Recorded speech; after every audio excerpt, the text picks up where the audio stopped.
Rail world کے معزز دوستوں، میں ہوں ماجد ملک اور آپ تمام دیکھنے اور سننے والوں کو السلام علیکم۔ ناظرین گرامی، آج کی اس ویڈیو میں ہم ذکر کریں گے ایسے ایک جھوٹے نبی کا جو گونگا بن کر 10 سال تک لوگوں کو گمراہ کرتا رہا، جس نے فرشتوں سے ملاقات اور حوض کوثر پینے کا دعویٰ کر رکھا تھا۔ حضرت جابر رضی اللہ تعالیٰ عنہ سے روایت ہے کہ رسول اللہ صلی اللہ علیہ وآلہ وسلم نے فرمایا کہ میری اور انبیاء کی مثال ایسے ہے جیسے کسی آدمی نے گھر بنایا اور اس کے مکمل اور کامل ہونے میں کوئی کمی نہ چھوڑی، مگر کسی گوشے میں ایک اینٹ کی جگہ خالی چھوڑ دی۔ لوگ اس کے گرد پھرتے اور تعجب سے کہتے کہ بھلا یہ ایک اینٹ کیوں نہ رکھی گئی۔ رسول اللہ صلی اللہ علیہ وآلہ وسلم نے فرمایا کہ میں اس اینٹ کی جگہ آیا ہوں اور میں نے انبیاء کی آمد کو ختم کر دیا ہے۔ دوستو، اس جیسی بے شمار احادیث مبارکہ کی روشنی میں بھی بالکل واضح ہو جاتا ہے کہ حضور اکرم صلی اللہ علیہ وآلہ وسلم آخری نبی ہیں، لہٰذا آپ کے زمانے میں اور آپ کے بعد کوئی نیا نبی نہیں آ سکتا۔ مگر تاریخ پر نظر دوڑائیں تو کچھ نام ایسے بھی ملتے ہیں جنہوں نے آخری نبی حضرت محمد مصطفیٰ صلی اللہ علیہ وآلہ وسلم کے زمانے میں اور آپ کے دنیا سے تشریف لے جانے کے بعد اپنے آپ کو نبی سمجھا۔ ایسا ہی ایک بدبخت شخص اسحاق اخرس تھا جس نے اپنے آپ کو سچا نبی ثابت کرنے کی کوئی کسر نہیں چھوڑی تھی۔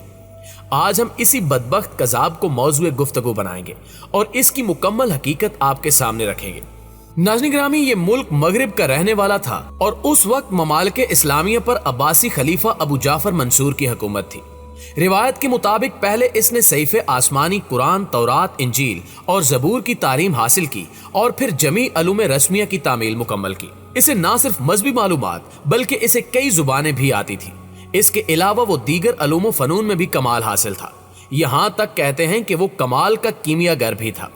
یہ اصفہان پہنچ کر ایک عربی مدرسے میں قیام پذیر ہوا اور یہیں کے ایک چھوٹے سے کمرے میں مکمل 10 سالوں تک ٹھہرا رہا۔ کہا جاتا ہے کہ یہیں اس نے اپنی زبان پر ایسی مہر لگائے رکھی کہ ہر خاص و عام شخص اسے گونگا سمجھتا رہا، اور آخر کار 10 سالوں تک بے زبان کا ناٹک کرنے کی وجہ سے وہ اخرس کے لقب سے مشہور ہو گیا۔ وہ ہمیشہ اشاروں سے بات کیا کرتا تھا، جبکہ ہر شخص سے اس کا رابطہ قائم تھا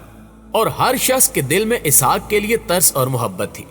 گونگے بنے رہنے کے 10 سالوں بعد آخر وہ وقت آ گیا کہ اس نے چپ توڑ دی اور اس نے نہایت رازداری کے ساتھ کیمیائی مادوں کو ملا کر ایک مایا تیار کیا، اور پھر ایک رات جب تمام لوگ خواب خرگوش میں مصروف تھے تو اس نے مایا کو اپنے بدن پر ملا، جس کے بعد اس کے جسم سے نورانی کرنیں پھوٹی اور وہ جگنوں کی طرح چمکنے لگا اور شمع جلا کر سامنے رکھ دی۔ اس کے بعد اس نے ایک ہولناک چیخ ماری جس کی وجہ سے مدرسے کے تمام مکین جاگ اٹھے، اور جب لوگ ارد گرد جمع ہوئے تو اس نے اٹھ کر نماز ادا کی اور ایسی خوش آوازی اور تجویز کے ساتھ بآواز بلند قرآن پڑھنے لگا کہ بڑے بڑے قاری بھی دنگ رہ گئے۔ جب مدرسے کے معلمین اور طلبہ نے دیکھا کہ پیدائشی گونگا باتیں کر رہا ہے اور قوت گویائی بھی ایسی ہے کہ اسحاق کو اعلیٰ درجے کی فصاحت اور فن قرت کا کمال بھی بخشا گیا ہے، اور سونے پر سہاگا یہ کہ اس کا چہرہ ایسا درخشاں ہے کہ نگاہ نہیں ٹھہر سکتی، لہٰذا لوگ اس کو دیکھ کر سخت حیرت زدہ ہو گئے۔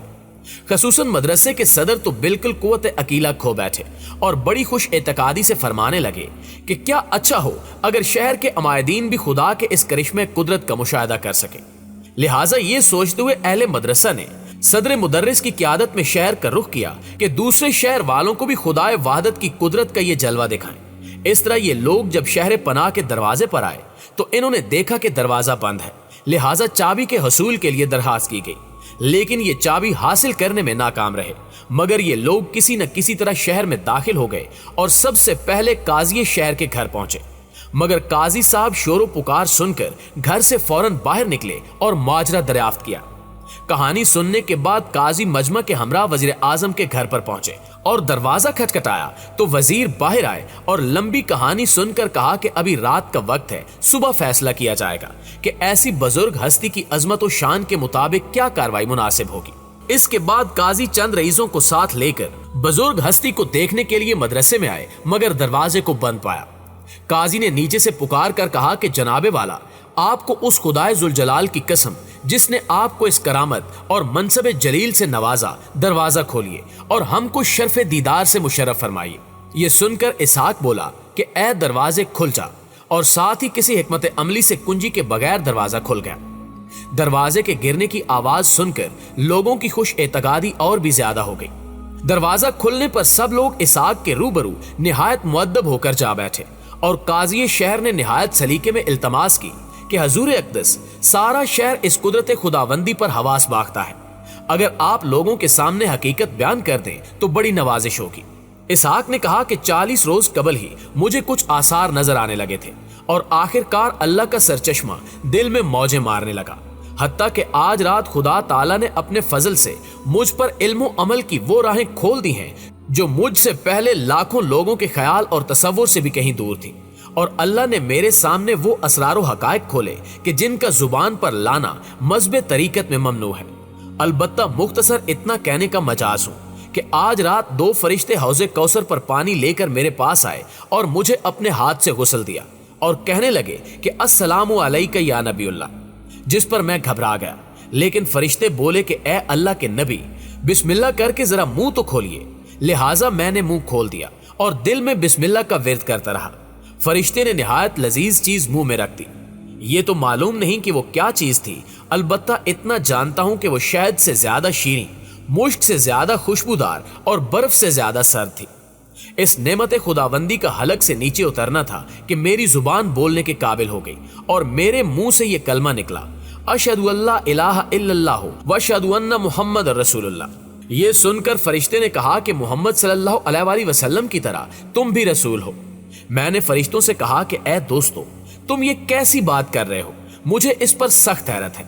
فرشتے کہنے لگے کہ خدائے قدوس نے تمہیں اس قوم کے لیے نبی مبعوث فرمایا ہے، جس پر میں نے کہا کہ خدا نے تو حضرت محمد صلی اللہ علیہ وآلہ وسلم کو خاتم الانبیاء قرار دیا اور آپ کی ذات اقدس پر نبوت کا سلسلہ ہمیشہ کے لیے بند کر دیا، لہٰذا اب میری نبوت کیا معنی رکھتی ہے؟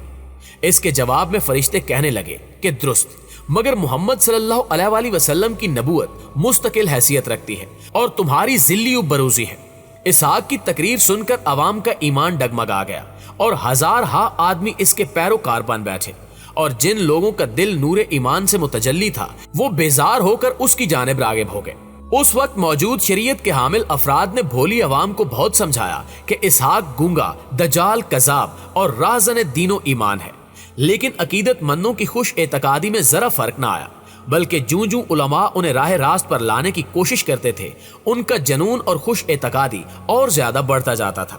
ناظرین گرامی، بالآخر اسحاق اخرس کے پاس اتنی قوت اور لوگوں کی تعداد ہو گئی کہ اس کے دل میں ملک گیری کی ہوس پیدا ہونے لگی، چنانچہ اس نے ایک بڑی تعداد اپنے عقیدت مندوں کی لے کر بصرہ، امان اور اس کے قرب و جوار کے علاقوں پر دھاوا بول دیا، اور عباسی خلیفہ ابو جعفر منصور کے حاکموں کو بصرہ اور امان وغیرہ سے بے دخل کر کے خود قابض ہو گیا۔ خلیفہ جعفر منصور کے لشکر سے اسحاق کے بڑے بڑے مارکے ہوئے، آخر کار اساکر خلافت فتح یاب ہوئے اور اسحاق مارا گیا، اور یوں وہ خود اور اس کی جھوٹی نبوت خاک میں مل گئی۔ پیارے دوستو، اس سے بعد بھی ایسے بہت سے کذاب لوگ آئے جنہوں نے مختلف طریقوں اور شعبدہ بازیوں سے ختم نبوت پر حملہ کرنے کی کوشش کی، لیکن آخر کار وہ مٹ گئے اور نام صرف آپ صلی اللہ علیہ وآلہ وسلم کا باقی رہ گیا، جو کہ ہمیشہ رہے گا۔ رسول اکرم محمد مصطفیٰ صلی اللہ علیہ وآلہ وسلم پر سلسلہ نبوت و رسالت کے اختتام کی ایک واضح دلیل یہ بھی ہے کہ آپ صلی اللہ علیہ وآلہ وسلم قیامت تک پوری انسانیت کے لیے نجات دہندہ اور ہادی و راہبر بنا کر بھیجے گئے ہیں۔ جب آپ صلی اللہ علیہ وآلہ وسلم کی ہمہ گیر شریعت ختم نبوت اور آخری نبوت و رسالت کا اظہار خود قرآن کریم کر رہا ہے، دین کی تکمیل اور شریعت محمدی کی ہمہ گیری اور منشور ہدایت ہونے کا اعلان اللہ تعالیٰ خود فرما رہا ہے، تو پھر کسی اور نبی کے تصور کا کیا جواز باقی رہ جاتا ہے؟